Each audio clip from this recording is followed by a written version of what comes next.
Indian foreign secretary جو ہیں وکرم مسری، انہوں نے کہا کہ یو ایس اے کا کوئی رول نہیں تھا in mediating ceasefire between Pakistan and India, کیونکہ پاکستان اینڈ انڈیا ظاہر ہے ایک کانفلکچوئل سچویشن میں تھے۔ 7، 8، 9، 10 مئی جو تھا وہ بڑا ہی انٹینس کائنڈ آف ڈیز تھے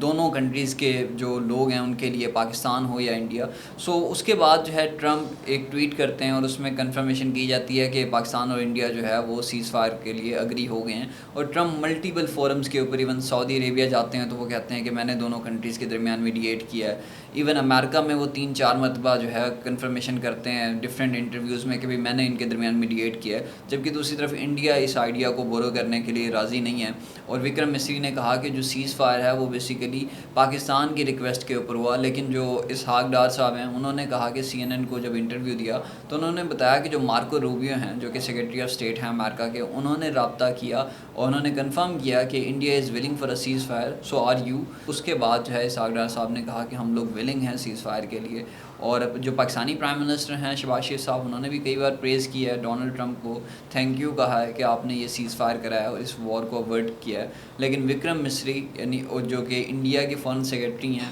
انڈیا کا آفیشیل سٹانس آپ یہ کہہ سکتے ہو کہ وہ یہ ہے کہ ان کا یہ کہنا ہے کہ یہ بائی لیٹرل میٹنگ کے تحت یہ سیز فائر ہوا ہے، کوئی رول نہیں ہے بیسیکلی امریکہ کا۔